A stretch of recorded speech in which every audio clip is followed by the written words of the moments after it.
Bonjour à tous, bienvenue sur France 24 pour la suite de l'essentiel. On commence avec les titres de cette édition.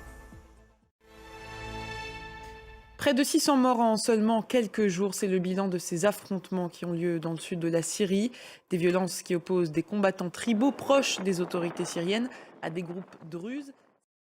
Le Venezuela va rapatrier des migrants détenus dans une prison salvadorienne, 252 expulsés par les États-Unis et envoyés dans un établissement de haute sécurité. Quand est-ce que ces prisonniers doivent arriver au Venezuela?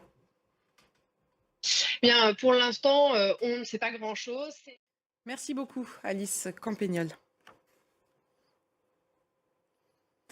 Le Danemark va-t-il devenir un modèle en Europe sur l'immigration? C'est en tout cas le souhait de plusieurs ministres européens de l'Intérieur réunis aujourd'hui en Allemagne pour parler justement d'immigration, un sujet sur lequel le Danemark a durci le ton ces dernières années.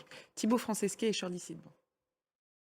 Ce projet de loi en Russie, critiqué jusque dans les rangs pro-Kremlin, il prévoit des amendes pour consultation de contenus jugés extrémistes. De nombreuses recherches anodines pourraient être concernées. Alice Broga et Lisa Kamina.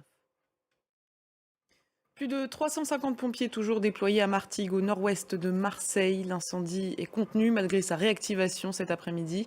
Au total, il a ravagé 248 hectares de pinèdes. De nombreux habitants ont été évacués en pleine nuit. Un reportage de Didier Brignant et Christophe Larocca pour France 2.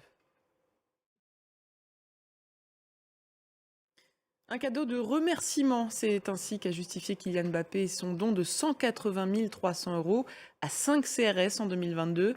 Le parquet de Paris a ouvert une enquête préliminaire pour travail dissimulé et blanchiment de fraude fiscale. Le récit de Luc Lacroix, Johan Amiel et Philippe Lagone.